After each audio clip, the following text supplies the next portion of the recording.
Baik, sekarang kita mau buka kebenaran firman Tuhan kembali.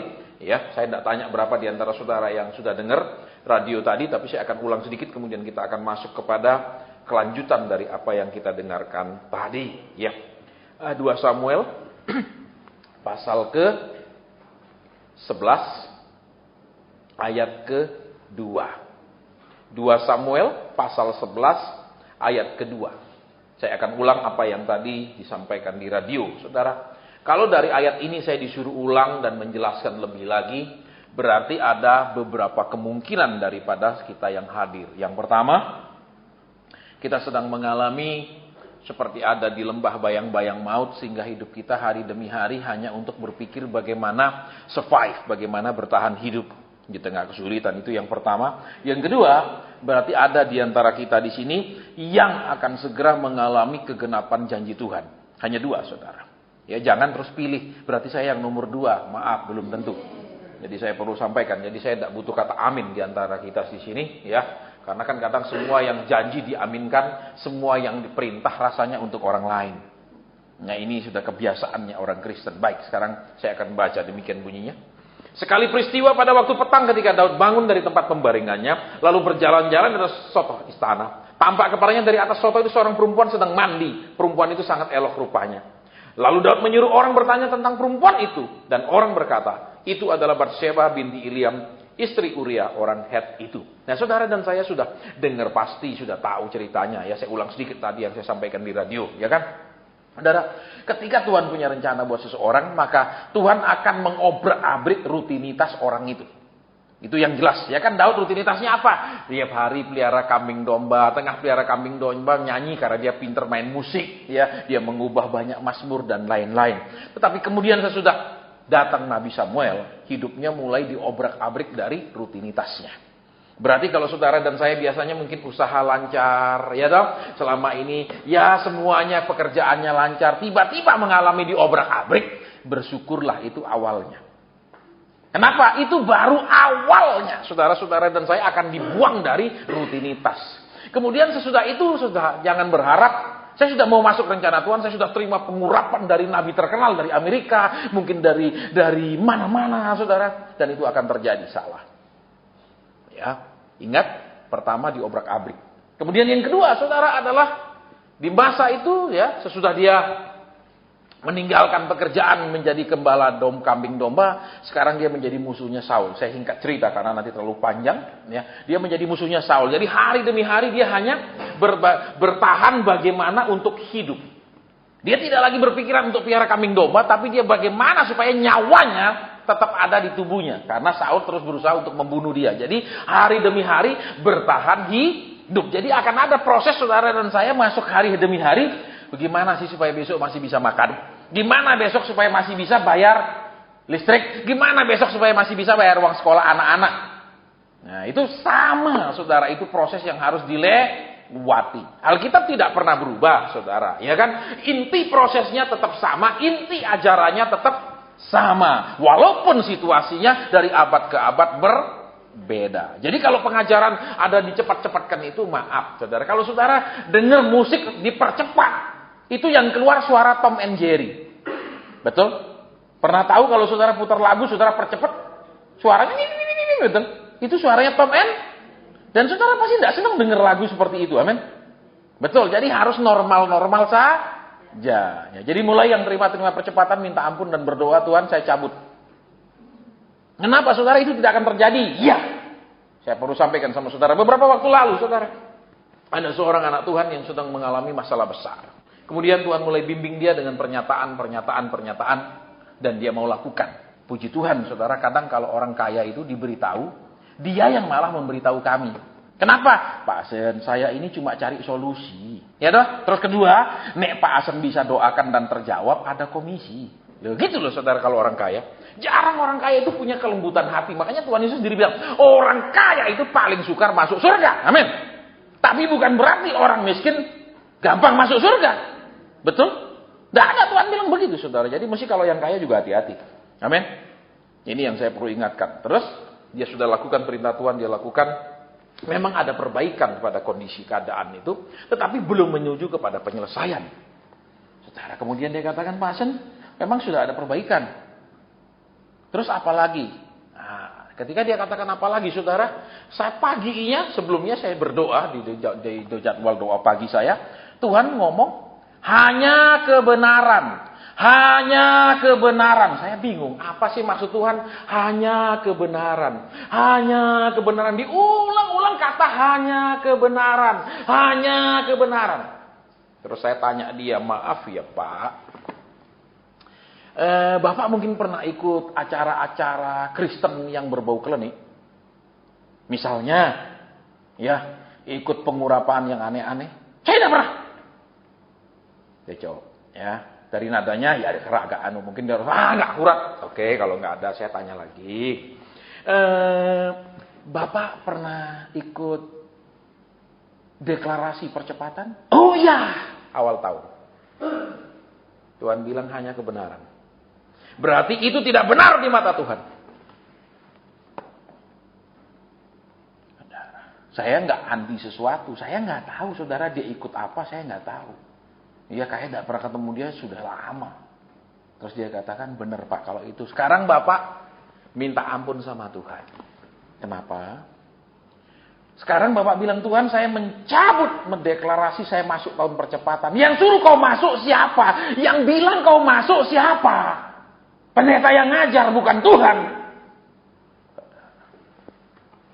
Ya, kemudian dia berkata, tapi Pak, bukankah kami harus percaya kepada nabi-nabi seperti kata kitab 2 Tawarik 2 pasal 20. Percayalah kepada nabi-nabinya kan kamu akan berhasil. Saya katakan, tidak semua nabi itu benar. Tidak semua nabi itu akurat. Saudara. Ya, oh gitu ya Pak. Iya, saya bilang saya nggak tahu kan saya katakan. Tuhan bilang hanya kebenaran. Saya waktu pagi saya bilang saya tidak ngerti. Tuhan hanya bilang hanya kebenaran. Hanya kebenaran. Apa sih Tuhan hanya kebenaran? Ternyata maksudnya itu saudara. Jadi diimani tahun ini adalah tahun lompatan. Saudara. Itu dideklarasikan di tempat ibadah dia. Nggak terjadi saudara. Terjadinya apa? Tahun terjun bebas. Bukan tahun lompatan. Ya. Kemudian saya katakan ayo nanti doa, Tuhan aku minta ampun. Aku cabut perkataan itu yang tidak dipimpin oleh Roh Kudus. Aku cabut perkataan deklarasi itu. Kecuali saudara deklarasi pajak. Ya, daripada nanti dikejar, deklarasilah. Ya, dan nanti mulai tahun-tahun depan itu akan lebih sulit saudara. Apalagi kalau seperti sudah di luar negeri kan, rekening saudara sudah connect dengan bank itu sudah connect dengan banyak sekali lembaga. Ya, misalnya kalau di Australia itu bahkan rekening bank saudara sudah connect dengan Centerlink. Ya, Centerlink itu adalah saudara kayak BPJS di sini itu, tapi lebih dari BPJS itu loh. Jadi kalau saudara tidak kerja, itu setiap minggu saudara bisa ambil uang tunjangan pengangguran. Itu ada dan itu sudah connect saudara. Jadi kalau saudara misalnya tidak kerja, terus mau ke kantornya mau minta tunjangan, itu saudara kalau kelihatan saudara punya uang berapa di bank itu ada sisir semua. Ya, ada teman satu, dia pernah saudara diajak temannya, ayo kamu ngurus katanya, nanti dapat tiap minggu. Dia iseng-iseng saudara pergi sana ngurus. Ya nak, dia pikir maaf kayak di Indonesia. Dibuka namamu siapa? Ini datanya set keluar, uangmu di bank sekian besar. Kok minta lagi jaminan dari pemerintah? Langsung meneng. Saudara, ada. Ya nanti kalau sudah seperti itu, saudara cuma bisa sembunyikan di kasur. Ya, tapi dari itu saya tidak bisa. Ya, makanya, ayo itu kalau deklarasi pajak silakan. Tapi kalau deklarasi yang begitu-gitu, maaf itu perlu dipertanyakan. Itu didorong Roh Kudus atau maunya si pendeta, kreativitasnya dia. Ya, kemudian saya katakan, ayo minta ampun. Terus katakan apa? Terserah engkau Tuhan, ini tahun apa menurut engkau. Jangan saudara dan saya tetapkan sendiri menurut kita ini tahun begini, tahun begini, tahun begini. Kemudian ada sebuah kesempatan yang luar biasa untuk dia keluar dari masalah itu saudara. Tapi dia katakan, maaf Pak, saya tidak. Di situ saya kagum saudara. Dia punya integritas sebagai orang Kristen. Dia tidak cangkemnya lain, perbuatannya lain. Walaupun dia mengalami kejepit seperti itu, dia tetap menjaga hidupnya benar. Ada tawaran untuk sebuah solusi. Selesai semua pergumulan. Tapi dia bilang tidak. Di situ saya mengerti, saudara, kenapa waktu saya doakan dia, Tuhan pernah bilang begini. Dia akan dapat proyek di sana. Ketika dia bilang tidak, Pak. Walaupun ini bisa menyelesaikan, tidak. Dia punya integritas untuk hidup tetap dalam kebenaran. Itu yang luar biasa. Saya tidak lanjutkan dulu, ya. Tapi kemudian dia lakukan itu, dan saya bilang tunggu saja. Kalau sudah kita lakukan bagian kita, Tuhan akan lakukan bagiannya Tuhan. Tapi kalau kita tidak lakukan bagian kita, Tuhan tunggu, ayo kamu dulu di bola di tempat. Katanya mau main bulu tangkis, kamu pegang terus bolanya dari tadi. Terus kita gimana? Halo? Loh. Agak diam. Ya toh. Katanya mau kerjasama sama Tuhan. Katanya mau terobosan. Amin. Tapi tidak mau kerjasama. Amin. Ya enggak, banyakan cari pendeta untuk cari pembelaan, betul? Seperti anak kecil dah. Pak, aku enggak mau masuk hari ini, Pak. Duh, pelajarannya fisika, aku enggak seneng, Pak. Terus susah, Pak, gurunya galak lagi. Terus kalau anak saudara enggak mau sekolah karena itu, apa saudara bilang, iya sudah kamu di rumah? Siapa orang tua yang bilang, iya di rumah? Ayo, paling enggak apa-apa, yuk kalau enggak papa yang antar. Pasti gitu dah. Iya apa enggak? Nggak mungkin bilang nggak apa-apa, ya sudah nggak usah sekolah. Besok pokok tiap pelajaran fisika kamu di rumah. Betul? Ada orang tua yang seperti itu? Nggak ada. Tapi kita banyak, Tuhan ini terlalu berat. Tuhan ini terlalu sulit. Terus? Nek bisa Tuhan cabut. Amin? Begitu dah? Nggak, amin kalau begini. Ya, baik, kita akan kembali ke sini dulu. Saya lihat jam supaya tidak terlambat, saudara ya. Kasihan restorannya jam 9 kita harus selesai memang ya. Jadi jangan terus mundur-mundur, saudara. Kita jadi Kristen ini harus hidup benar, betul? Termasuk nyewa tempat yang benar. Amin. Jangan sewa sampai jam 9 pakai sampai jam 10. Itu tidak benar, saudara. Ya, itu namanya memanfaatkan sesama Kristen. Yang punya Kristen, nggak apa-apa, dia nggak pasti, dia rela lah, dia pasti nanti diberkati loh. Itu Kristen tuh gitu loh, betul? Mau minta diskon dengan alasan nanti Tuhan memberkati orang yang memberi diskon, amin? Betul apa ya? Kalau belanja di toko pun, oh ini loh kok minta murah ini untuk pelayanan, nanti Tuhan yang ganti, najis. Saudara, saya paling nggak senang gitu. Ya, ini untuk pelayanan loh Ci, kasih murah Ci, betul? Jadi istilahnya Tuhan itu kiri loh Ci, perlu subsidi Ci, betul? Itu kita ngomong gitu. Halo. Ya, terus si Taci percaya aja karena itu nanti diberkati Tuhan. Ya dah, enggak apa-apa. Dia memberi bukan sebagai sebuah pemberian tapi sebagai sebuah mahar untuk dilipat gandakan. Amin. Betul. Sekarang kan lagi ribut-ribut di mana namanya ini Dimas Kanjeng tadi koran Suara Merdeka halaman pertama kan Dimas Kanjeng digerobokan, betul? Gereja banyak sekali Dimas Kanjeng tapi belum ketangkep. Ya apa enggak? Antar hari ini tabur akan berlipat, betul? Itu mesti ditangkap semua, saudara, kumpulin sama Dimas Kanjeng asli. Betul? Bikin aliran baru, amin.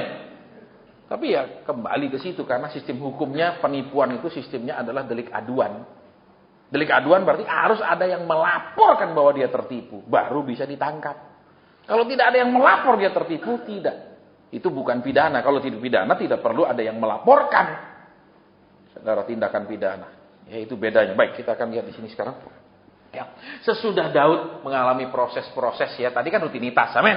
Nek usahanya rutin lancar, ya toh, mungkin tidak mengalami kenaikan, mungkin rata, itu rutinitas. Ya perlu dihancurkan toh, amin.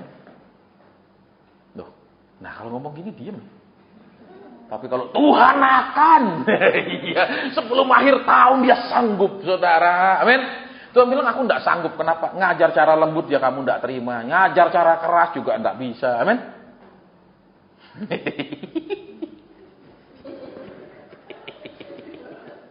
Loh iya, betul di kitab Yesaya pun Tuhan bilang, betul? Kamu tuh sudah dipukul seluruh bagian tubuhmu sudah aku gebuk. Terus bagian mana lagi yang mau digebuk kata Tuhan? Betul nanti saudara baca kitab Yesaya. Kerasnya pengikut Tuhan itu. Sudah dipukul ekonominya, dipukul ini, semua ada dipukul, tetap aja nggak berubah. Saudara, kalau di daerah saya namanya itu lendong sampi istilahnya. Lendong sampi itu kulit sapi, tebal. Jadi dipecut dia enggak rasa, saudara, saking tebelnya. Dipukulnya enggak rasa, saking memang tebel betul. Ya, baik, kita lanjut sedikit. Udah itu kan dia masuk gua adulam, betul. Di gua adulam dia seorang diri sendirian. Berarti apa? Enggak ada orang sudah anggap dia, nilai dia, enggak ada hargai dia, enggak ada. Mungkin ngundang dia sudah enggak ada, kumpul sama dia sudah enggak ada. Istilahnya dia ini sudahlah, ini orang udah bocah. Betul? Ini ngumpul-ngumpul sama dia percuma. Kenapa nggak ada hasil? Dia udah nggak punya apa-apa. Itu gua adulam. Saudara dan saya perlu ngalami seperti itu. Kenapa? Kalau nggak ngalami seperti itu, maaf kata ya saudara ya, nggak ngalami proses seorang diri itu sombongnya dan masih mengandalkan dirinya, masih menilai dirinya tinggi. Makanya perlu nggak ada orang hargai sama sekali. Tidak dianggap sama sekali, tidak direkam sama orang sama sekali. Supaya kenapa? Ya perlu. Saudara, karena kenapa? Khotbah ini maaf kata hanya merubah orang sedikit. Tuhan Yesus khotbah itu coba, berapa orang sih yang dirubah waktu dia khotbah? Coba, berapa orang? Yang berapa orang yang tetap setia ikut dia, berapa orang? Ikut waktu disembuhkan banyak ribuan, waktu dikasih makan 5.000. Waktu disalib? Sak muridnya pun minggat rame-rame, betul? Ya, oke. Terus, udah dari gua adulam saya singkat terus ya. Datang kan para penjahat-penjahat itu, betul? Manusia tertolak, manusia punya utang, manusia bermasalah. Ya, memang baik saudara kalau saudara punya masalah itu mesti kumpul sama orang punya masalah. Jangan kumpul sama orang yang sedang diberkati pulang kepahitan. Kenapa dia ngomong, saya mau invest di sana, saya mau ekspansi di sana. Saudara bilang, besok gue makan apa? Nah, ini pulang pahit. Tuhan, kenapa? Karena aku dan dia beda, padahal sama-sama anak. Amin. Makanya orang susah perlu ngumpul sama orang susah. Jangan sama orang seneng. Apalagi, waduh saya kenalan orang kaya, orang kaya. Saudara pikir orang kaya itu goblok, gampang nolong. Begitu. Enggak. Saudara pikir orang kaya itu lebih memberi daripada orang miskin? Enggak. Buktinya Alkitab bilang toh, janda yang miskin itu memberi lebih banyak daripada orang kaya. Kata Alkitab. Ya apa ya? Banyak orang, saya berharap nanti saudara saya soge bisa nolong. Saya. Selama kalau saudara diproses, maaf, gua adulam itu seorang diri, enggak ada orang urus, enggak ada orang hargai, enggak ada orang lihat, enggak ada orang anggap. Bersyukur kalau nggak ada yang nganggep, jadi nggak bisa sombong. Lah orang nggak nganggep kok, dia sombong. Tapi kalau orang hargai bisa sombong loh, betul? Betul apa ya? Kalau saudara dihargai sekali kan bisa sombong, tapi kalau orang nggak lihat, nah, bagaimana bisa sombong? Halo, yang bisa sakit hati, amin. Kecewa, amin. Marah, terus punya tekad. Aku harus sukses, harus jadi orang kaya supaya aku dihargai. Loh iya toh. Iya. Supaya nama Tuhan dipermuliakan. Itu belakangnya alasannya saudaranya. Tuhan bilang aku tahu lah kamu kepingin dihargai. Tapi pakai namaku. Makanya Tuhan bilang jangan menyebut nama Tuhan dengan sia-sia. Zaman sekarang semua pakai nama Tuhan. Pelayanan pun pakai nama Tuhan. Tujuan memperkaya diri. Ayat pun katanya firman Tuhan. Tujuan ngumpulin duit tak habis-habis. Kembali. Sudah itu kemudian kita tahu singkat cerita. Ya kan, dia ketemu dengan siapa? Nabal. Ya kan? Nah, Nabal nggak menghargai dia. Padahal Daud sudah naik kelas sedikit. Dari seorang diri sekarang punya pengikut 300 orang nekat. Ya toh, karena apa? Orang ini orang-orang yang disakiti. Orang-orang yang punya utang. Orang-orang yang nggak dianggap oleh masyarakat. Loh, kalau nggak dianggap masyarakat, hidup mati sama loh, saudara. Orang jadi nekat. Kenapa? Di luar nggak makan, malah di penjara makan. Betul? Bisa mikir nekat. Nah, dia sudah ngerasa dia jadi orang penting dong, punya 300 pengikut. Tapi Nabal kan nggak anggap dia. Waktu minta sesuatu kepada Nabal bilang Daud itu siapa? Sakit hati, saudara. Ya kan, langsung suruh anak buah sandang pedang semua, kita mau pergi habisin semua keluarga Nabal. Siapapun di rumah Nabal mau dihabiskan. Jadi lihat di sini, saudara. Ya. Karakter kita yang asli itu baru kelihatan. Ya, waktu kita sendirian, tidak dihargai. Kalau kita sedih, kalau kita kecewa, ya memang kita orang sombong.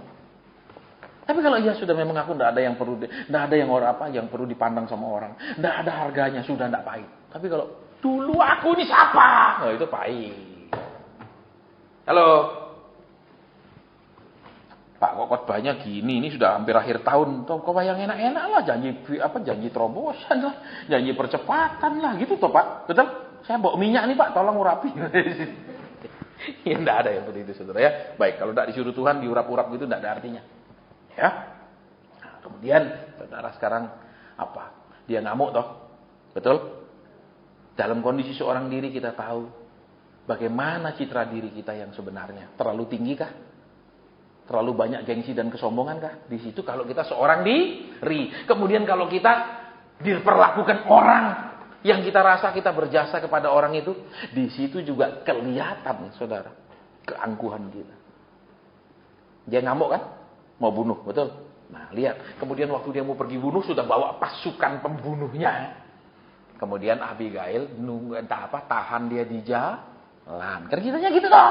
Betul. Abigail menahan dia. Berarti apa Saudara? Di satu level Saudara dan saya, Tuhan akan menahan Saudara dan saya dari berbuat dosa. Tetapi di level pada saat janji Tuhan sudah digenapi, Tuhan tidak tahan Saudara lagi dari berbuat dosa. Saya ulang. Di level Saudara dan saya sedang dibentuk, diproses oleh Tuhan. Karena Tuhan tidak mau janjinya gagal, rencananya batal. Dia menghalangi Daud berbuat dosa. Amin. Betul apa ya?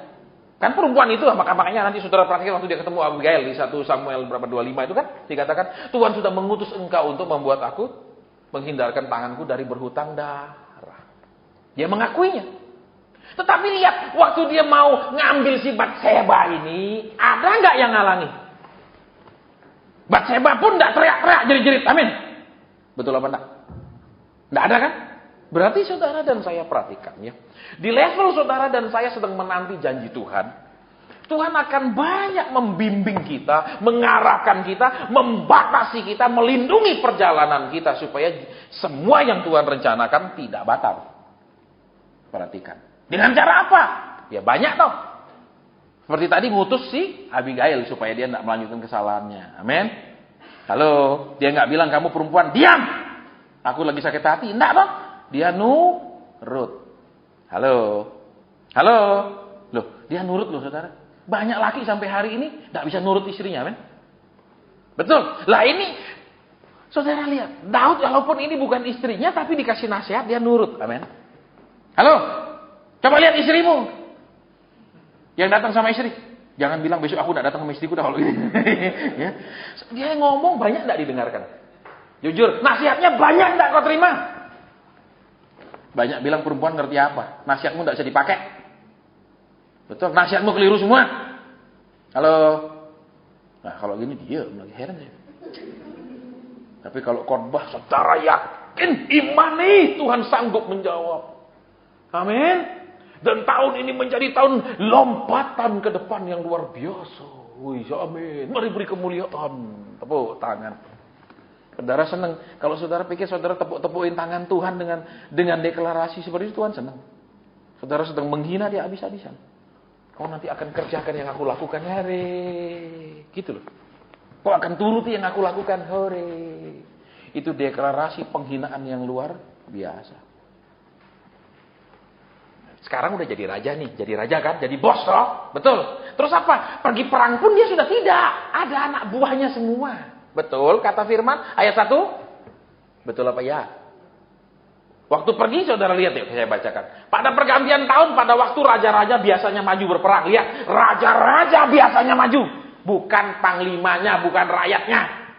Terus maka Daud menyuruh Yoab maju beserta orang-orangnya dan seluruh orang Israel. Nah sekarang sudah punya wakil banyak.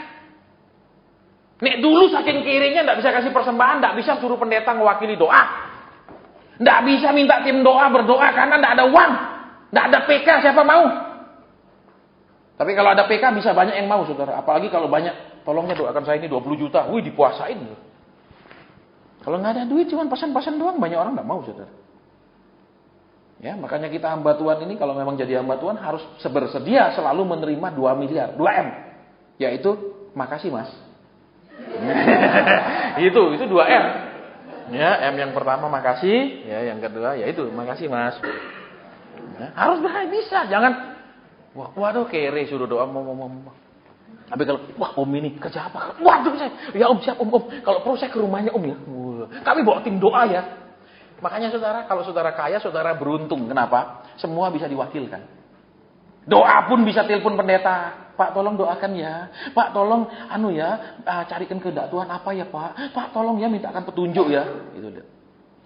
Daud masuk ke level itu saudara. Jadi lihat.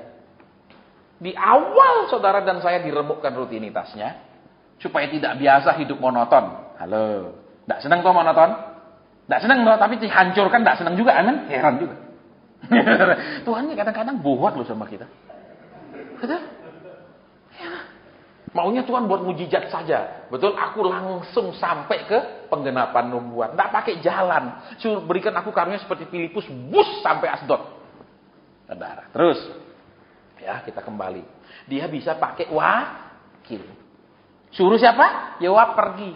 Dia diam di istana. Lihat. Saudara, jadi perlu saudara dan saya ini mengalami gua adulam.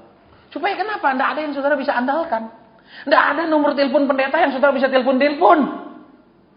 Tidak ada pendeta juga yang selalu ngurusi saudara, turuti mau saudara. Banyak hamba Tuhan disuruh doa, ya Pak doakan. Oh iya kami akan doakan. Tim kami akan, ini akan jadi pokok doa kami paling atas. Pokok sudah ada duit gampang lah ya. Prioritas doa naik nomor 1. Saudara pikir orang-orang seperti itu akan dijawab doanya? Ketika motivasinya uang. Ketika dia bisa dibeli. Ketika integritasnya nggak jelas. Terus kembali. Ketika dia jalan-jalan, iya toh, waktu petang berarti kan tidak malam ini zaman dulu kan belum ada listrik, nek mandinya malam gelap, jadi masih petangnya mungkin sore-sore gitulah, saudara ya. Terus jalan nah lihat orang mandi, lah kita rohani lihat orang mandi langsung balik, betul? Nggak diliatin terus, amin. Lo iya toh, apa diliatin terus? Puji Tuhan ciptaan yang begitu indah, begitu? Lihat toh. Kan kalau kita yang rohani langsung enggak, betul? Ya Pak Tak, nek kita rohani loh. Maaf, pergi kemana? Ke mall, lihat perempuan yang pakai apa namanya? Hot pants yang 1 jengkal ke atas, bukan? Iya tuh langsung, enggak bener. Iya toh? Ya Pak Tak. Loh kalau yang rohani loh. Kalau yang enggak, puji Tuhan pemandangan. Loh itu kan ngawur. Saudara, lihat. Terus, sudah lihat, malah tambah nekat cari informasi. Siapa? Dan dikasih tahu itu istrinya orang. Bos, itu istrinya orang, bos. Lihat. Sudah dikasih tahu enggak? Sudah. Tetapi lihat, lalu Daud menyuruh orang, lihat sekarang ayat 4. Sesudah itu Daud menyuruh orang mengambil di tambah nemen loh, saudara. Biar istrinya orang enggak apa-apa. Kenapa? Aku berkuasa, raja di Israel. Nah, lihat.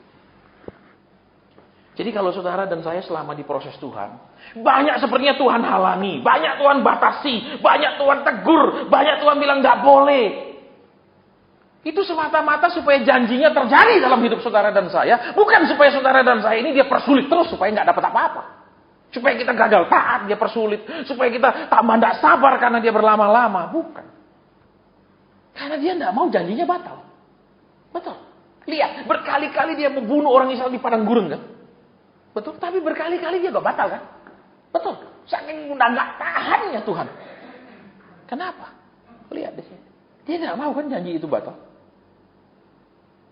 Cuman kita kalau ditegur, apa tegur tok? Saya ini cari solusi Pak, bukan cari teguran. Halo? Pak, Tuhan bilang gini. Saya minta didoakan. Saya gak cari pernyataan tegur-tegur saya, apa kurangnya saya suruh rubah apa. Banyak seperti itu. Sangat amat banyak. Ya, itu Kristen modelnya gitu. Karena kenapa? Ya kembali. Peter Wagner bilang, pendidikan Kristen ini sudah salah. Sekolah-sekolah Alkitab sudah salah. Karena menerima orang yang tidak punya bukti memang dipanggil Tuhan untuk melayani. Dia bilang gitu loh di bukunya, saudara. Itu profesor.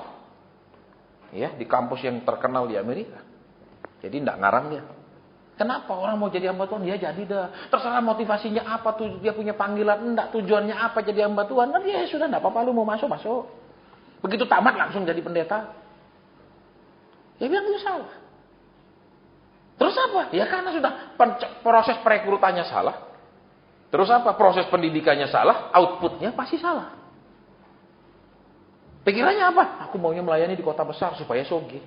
Nek kota kecil itu panggilan untuk orang lain. Tuhan bilang kan, ada yang menabur dan ada yang menuai. Aku cuma bagian nuai. Alias orang cari jiwa, aku nanti ngerebut-rebut dari dia. Amin. Aku cuma pindah-pindahin. Amin. Halo.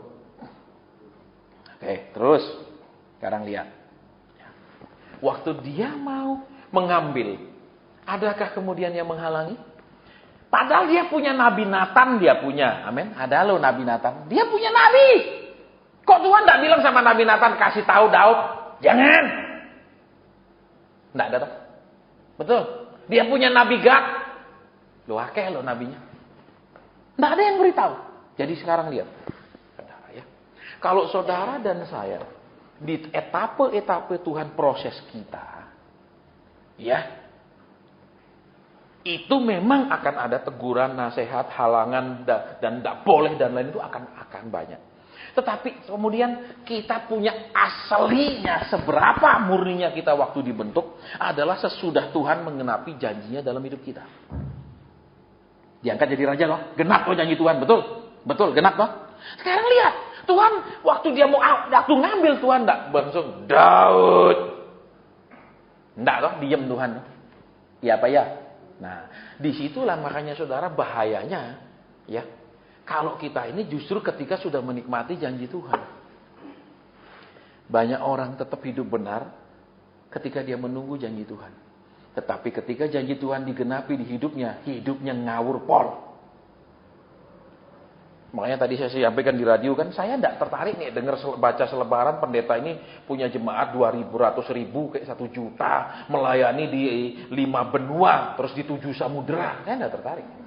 Saya heran dia melayani di 7 samudera ngapain? Yang melayani ikan hiu mungkin ya kan, itu ikan paus di 7 samudera, tidak tahu. Saya tidak tertarik. Kenapa? Karena itu kan janji Tuhan memakai dia. Tetapi sesudah dia dipakai, justru disitulah bahayanya. Kenapa? Karena Tuhan tidak lagi halangi dia dengan terang-terangan. Tuhan tidak utus orang lagi untuk tidak boleh. Sekarang mestinya hukum-hukum itu sudah tertulis di loh hatinya, bukan lagi di luar lewat teguran-teguran.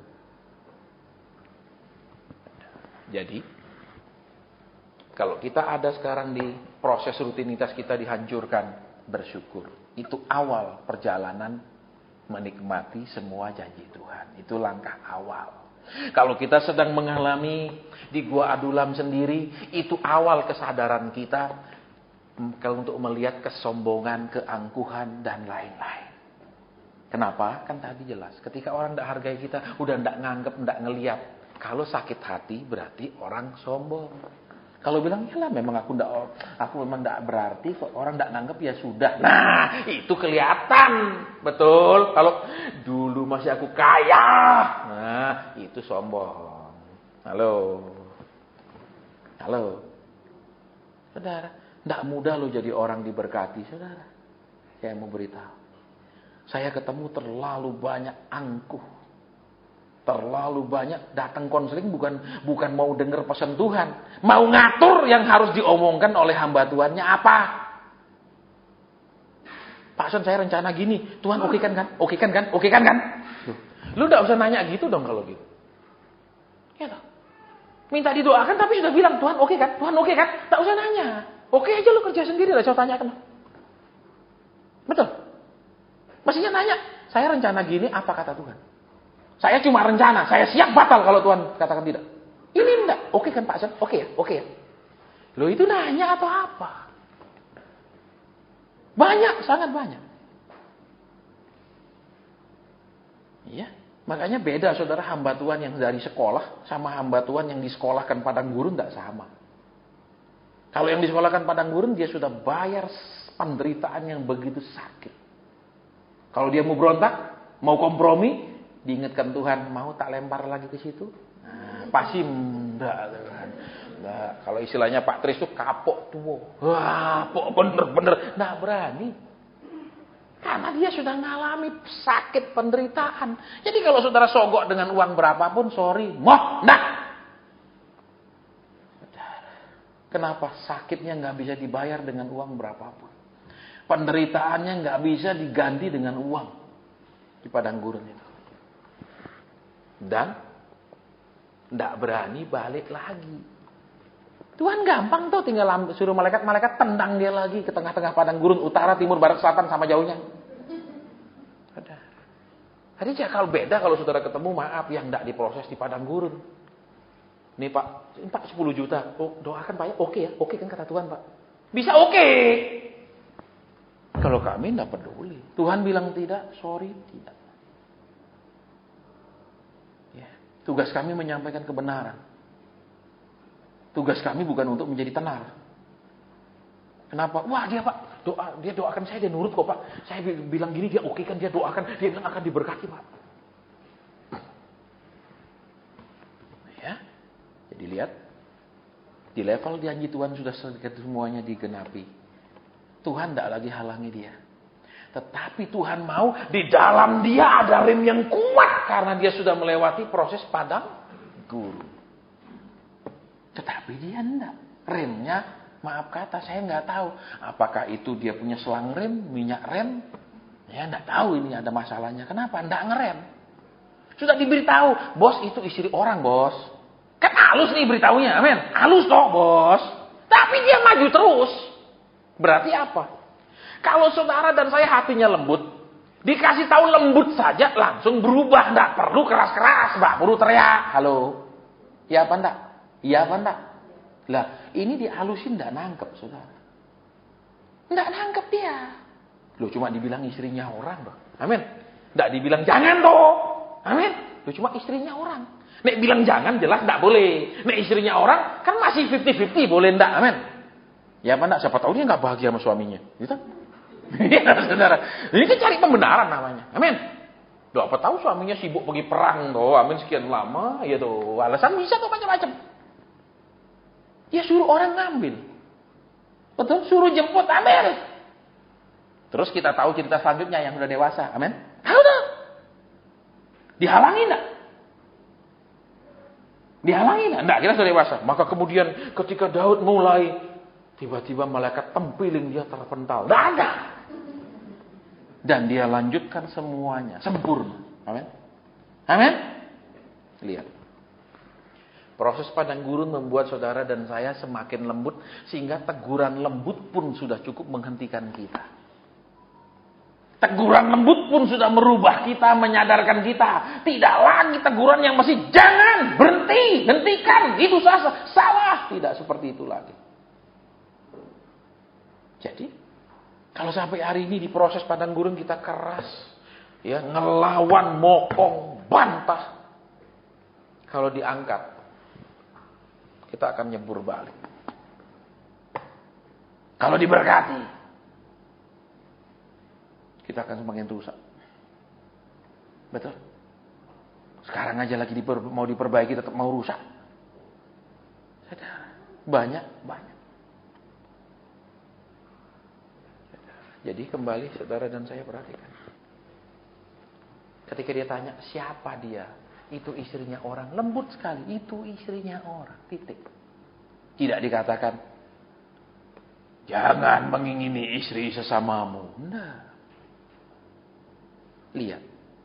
Jadi kalau di padang gurun karena kita belum terbentuk, Tuhan itu akan bicara, tidak, jangan, stop, hentikan. Itu. Tapi kalau sudah mulai diberkati, Tuhan tuh ngomongnya halus. Nah, disitulah kelihatan kualitas kelembutan hati orang. Saudara, nek orang lembut dilembutin langsung sadar. Betul? Ya apa enggak? Nek orang keras kita teriak pun dia enggak terima. Makanya kembali bahayanya nanti. Nah, mungkin saudara dan saya bilang, ya enggak apa-apa, ya penting janji Tuhan digenapi dulu. Nah, urusan nanti. Loh. Kalau kita mencatat, saudara, ketika dia buat seperti ini, hukuman itu turun-temurun. Bukan hanya kepada dia, tetapi turun-temurun. Kepada dia apa?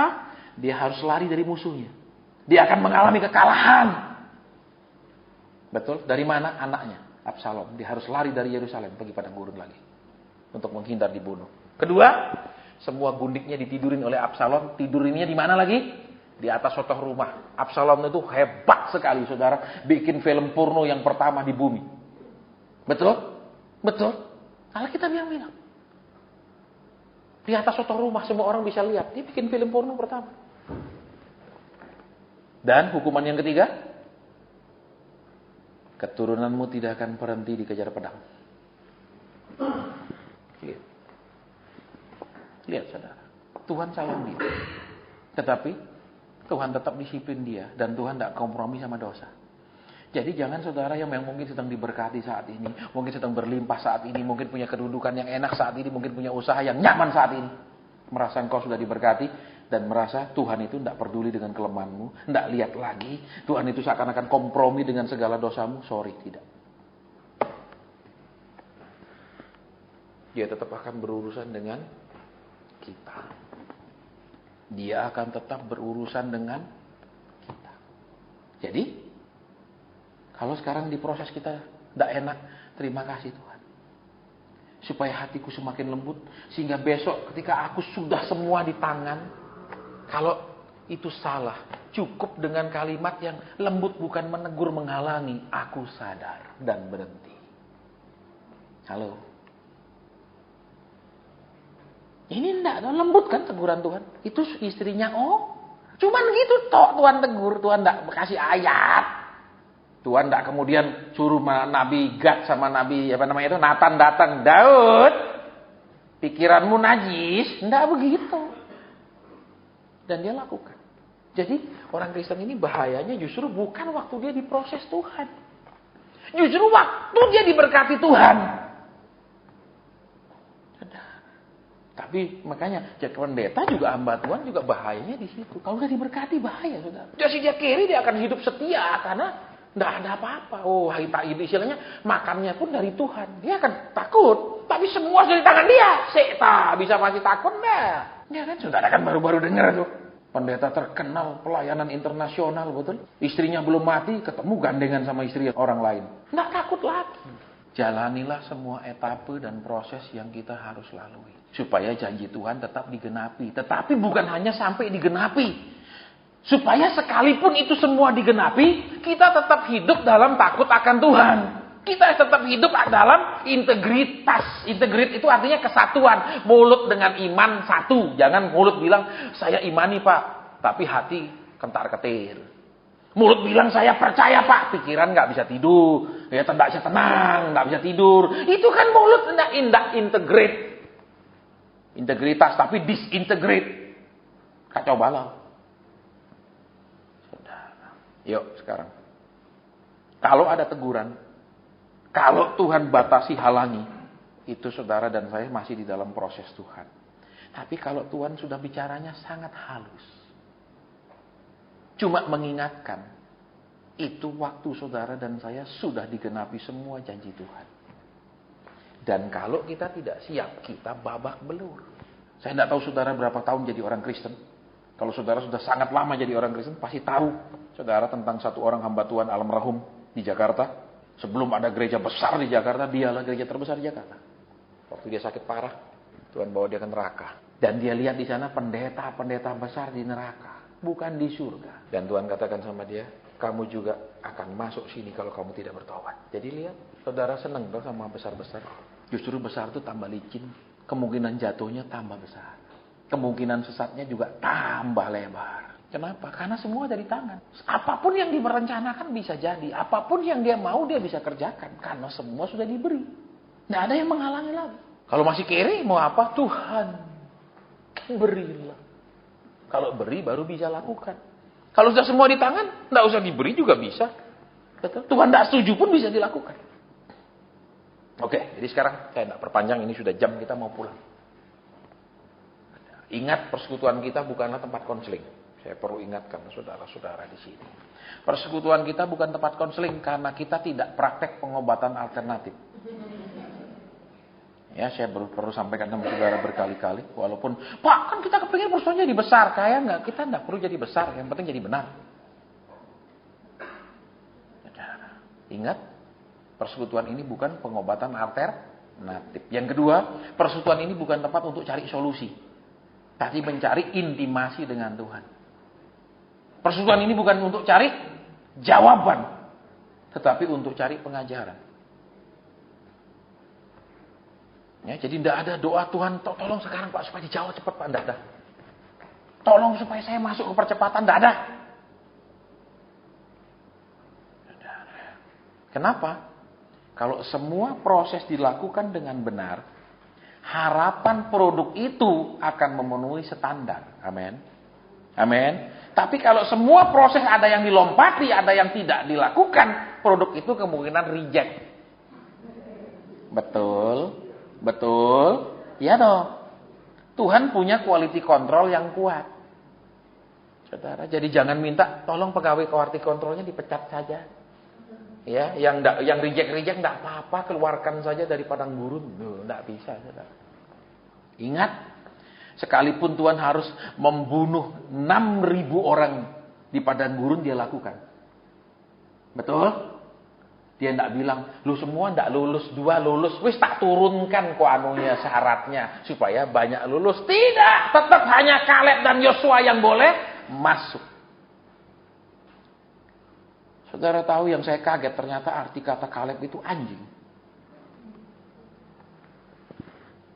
Saudara, anjing. Akar katanya artinya anjing. Bayangkan, kalau Yosua keren artinya. Kalau Kaleb enggak, anjing. Duh, ternyata saudara. Kan anjing selalu dipandang rendah, najis, betul? Tapi saudara yang piara anjing tahu kesetiaan anjing. Anjing kalau saudara pindah rumah dia ikut. Kucing enggak ikut saudara. Kucing setia pada tempat, tidak setia pada orang pemilik. Anjing setia pada pemilik. Saudara pulang bawa kue atau enggak, dia kipas-kipas jilat saudara. Betul? Ya apa enggak? Banyak istri enggak kalah daripada asuh. Kalau suami enggak bawa, apa bu yang kalah. Nah, saya ngomong jujur, mungkin menyakitkan. Betul? Betul apa enggak? Iya. Dia enggak bersyarat, saudara. Iya, makanya ada satu iklan untuk mencintai anjing, saudara, untuk mengambil anjing-anjing terlantar di Amerika. Itu ceritanya dia di kantor lagi stres, saudara. Dia banyak target enggak tercapai. Ketika dia pulang, anjingnya sambut dia dengan sukacita. Tidak bersyarat cintanya anjing. Betul? Saudara enggak kasih dia makan, ya dia tungguin. Saudara sendiri enggak gigit saudara. Itu anjing. Tapi kita banyak kalah dari itu, saudara. Makanya lihat, Yosua itu dikatakan Kaleb artinya anjing. Dan kata proskuneo yang artinya menyembah adalah tindakan anjing menjilat-jilat tuannya dengan kasih.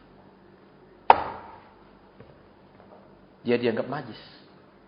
Memang paradoks. Budaya Yahudi menganggapnya najis. Betul? Tetapi dia punya kelebihan kesetiaannya. Dan dia nerimo. Tuhan Yesus bilang apa? Tidak layak memberikan roti kepada tapi orang perempuan dia bilang apa? Tapi anjing makan dari remah-remah. Dari remah-remah pun dia mau makan. Nenek bilang, bos, sorry, remah-remah maunya bos yang enak dong bos. Dia mah juga remah-remah. Oke. Kalau kita, apa penghasilan segini? Apa omset segini? Apa aset segini? Halo. Kita harus banyak belajar sama anjing. Saya punya anjing setia. Kalau saya pergi pelayanan, istri saya selalu foto dia menatap ke pintu gerbang rumah kami menunggu saya pulang. Ya tungguin, duduk di foto sama saya lagi nunggu, liatin gerbang terus nunggu. Ya setia. Kalau kita suruh doa agak lama dikit, sudah Tuhan kalau kau jawablah. Kau tahu aku tidak suka doa, jawab sudah. Jangan bikin sulit-sulit lah. Amin. Halo. Dan tidak suka doa malah suka minta bantu doa, betul? Tolong bantu doa saya, bantu. Saya tanya, kamu udah doa aja berapa jam? Ya saya 20 menit Pak. Lah baru 20 menit sudah teriak-teriak minta bantuan kemana-mana. Usaha dewe sih. Halo. Halo. Wah kalau Bapak ngomong gini tak kasih PK dah kalau gini. Saudara, banyak orang berpikiran kami hamba Tuhan itu hidup dari PK. Keliru. Kami hamba Tuhan hidup dari Tuhan. Kalau kita sudah diproses Tuhan, pandangannya cuma ke Tuhan toh. Nggak mikir, waduh. Biarlah tidak ada orang hargai, tidak apa-apa. Biar orang tidak anggap, tidak apa-apa. Gitu dulu. Jadi tidak usah ribut-ribut. Betul? Jangan takut kalau kita khotbah keras. Waduh nanti mas, tadi saya mau kasih PK, tapi atas khotbah mau.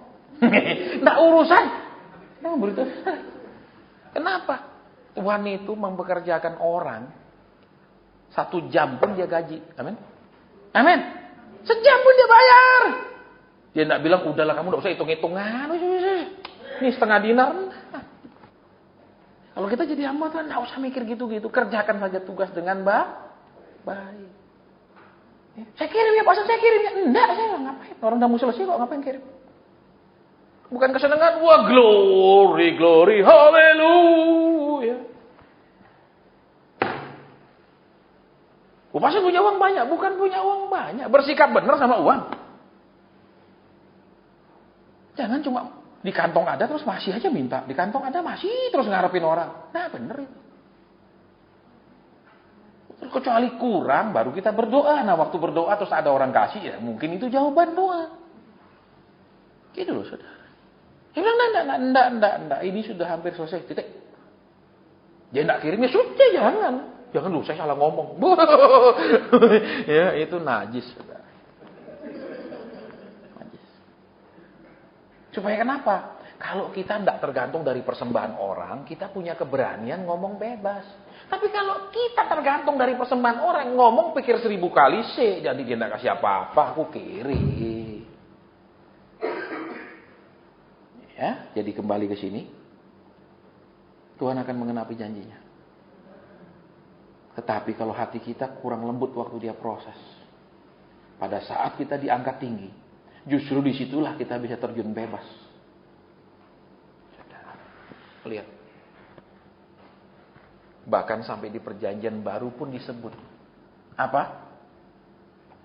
Batseba, istri Uria. Tetap disebut istri Uria. Saudara baca perjanjian baru. Tidak pernah dibilang istri Daud. Betul? Betul? Di silsilah keturunan Tuhan Yesus kan disebut. Ya enggak? Batseba, istri Uria. Tidak pernah dibilang istri Daud. Nah, tidak pernah. Itu dicatat terus loh, saudara. Tidak dihapus. Kenapa? Lihat. Sudah digenapi semua oleh Tuhan. Tuhan sudah investasi waktu, kesabaran, dan segala itu untuk didik dia. Begitu dia diangkat, nyemplung dia. Jadi jangan cuma ingin diangkat, tapi juga ingin dipersiapkan waktu diangkat. Lihat. Daud kan kasar. Betul. Mau bunuh orang, betul. Waktu itu mau bunuh siapa? Nabal. Sekarang, benar-benar bunuh.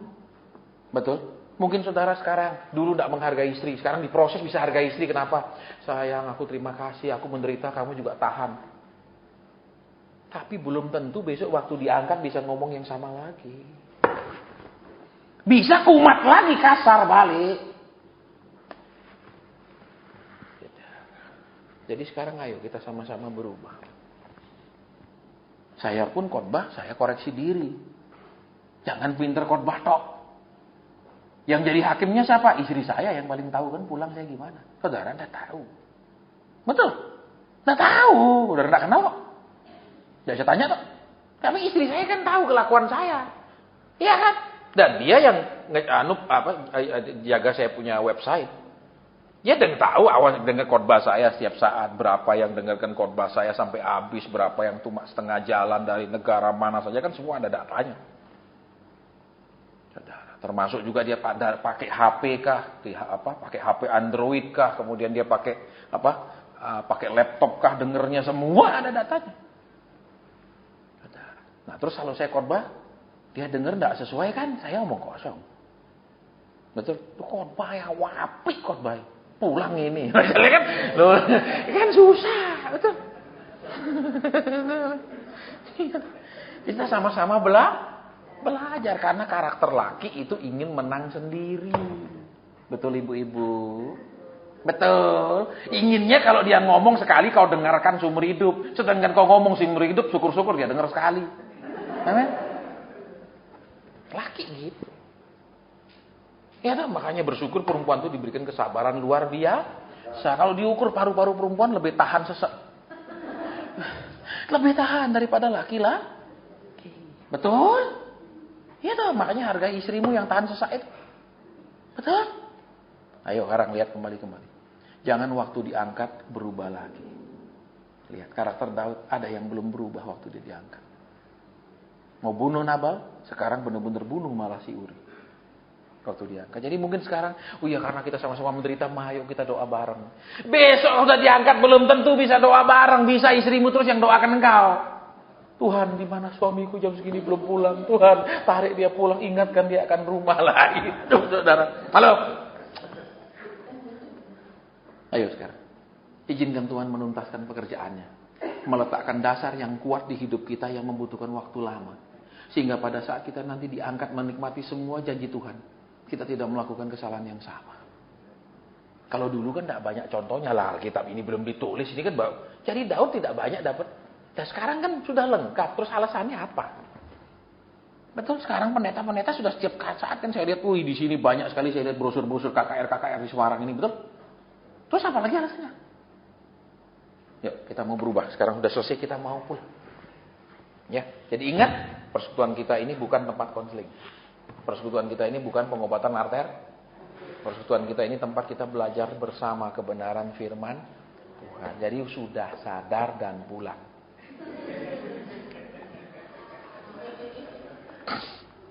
Mungkin ada yang bilang, walah hancur harapanku.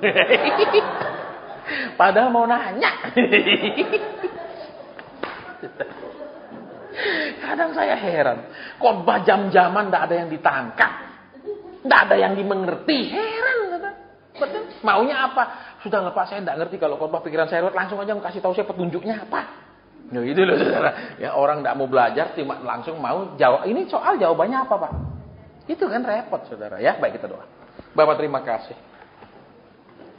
Mampukan kami tetap bersabar ketika Tuhan sedang membawa kami di etape demi etape perjalanan hidup kami. Supaya pada saat Tuhan genapi semua yang Tuhan janjikan, kami kuat, kami bertahan, kami tidak rusak lagi. Tolong setiap kami, hamba-Mu tahu pada saat hamba-Mu disuruh mengkhotbahkan hal ini, berarti ada sesuatu yang besar yang Tuhan akan kerjakan. Dan Tuhan sudah memberikan peringatan lebih dahulu kepada kami semua, supaya tidak rusak kembali. Terima kasih. Bapak, mungkin ada pesan-Mu, hamba sampaikan. Kalau tidak ada, kami akan pulang. Terima kasih.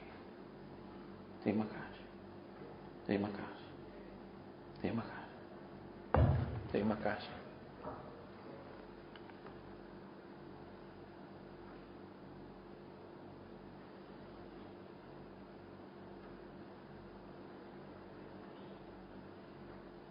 Terima kasih.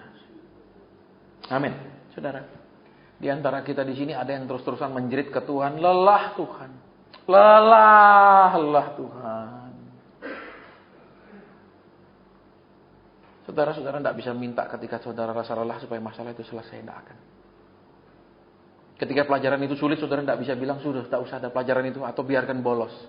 Saudara dan saya tetap harus menghadapi pelajaran itu. Dan harus lulus dari pelajaran itu. Jadi yang diminta apa sekarang? Aku lelah, aku tidak kuat. Aku minta dikuatkan.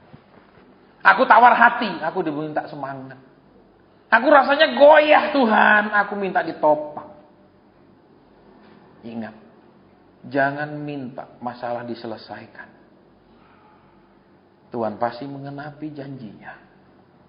Tetapi integritas hidup kita sesudah itu digenapi. Itu yang berbahaya. Ya, tadi Tuhan bilang ada anakku di sini lelah Tuhan. Lelah Tuhan, lelah. Entah lelah mikir, ya, lelah sekali tertekan seperti ini, lelah di dalam masalah ini. Tuhan katakan, dan sekarang berhenti doa, minta keluar. Kuatkan aku. Pada saat aku sudah tidak lihat jalan ke depan Tuhan, biar aku cuma ingat janjimu. Aku sudah tidak lihat di depan ada titik terang, tapi aku ingat janjimu. Saudara perhatikan. Itu akan membuat saudara jadi Kristen yang ada bobotnya. Itu membuat saudara jadi Kristen yang nanti sudah teruji dan terbukti. Banyak Kristen ketemu masalah langsung saudara kayak ayam makan racun. Kenapa? Padahal ibadah rajin, kasih persembahan rajin. Melayani juga ikut. Kenapa? Belum teruji. Izinkan saudara Tuhan melatih kita supaya lulus ujian. Saudara kirim anak ke bimbel kan juga supaya bisa lulus ujian, betul? Betul? Izinkan Tuhan memberikan pelajaran tambahan selain khotbah di mimbar, yaitu pelajaran kehidupan di proses pelajaran padang gurun. Karena nanti kalau kita sudah kuat itu berguna untuk pelajaran perjalanan selanjutnya, etape selanjutnya. Kalau kita sudah lebih ngerti kehendak Tuhan, kita tidak akan bikin jalan lagi sendiri yang bikin babak belur lagi.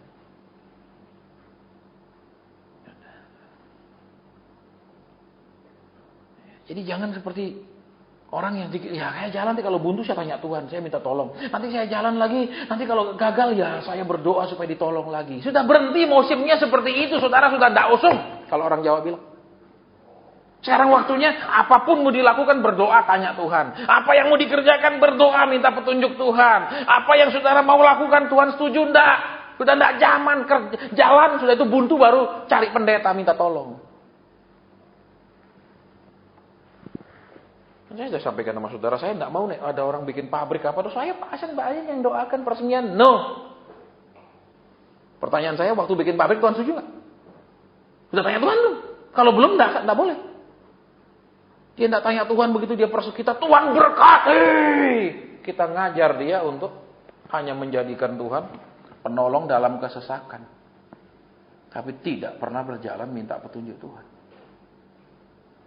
Bapak tidak mau ada pendeta lain mau. Silakan. Ya. Oke, ibadah sampai di sini. Jadi ingat yang lelah minta kekuatan, jangan minta solusi. Orang lapar itu minta makanan, bukan minta koran. Amin.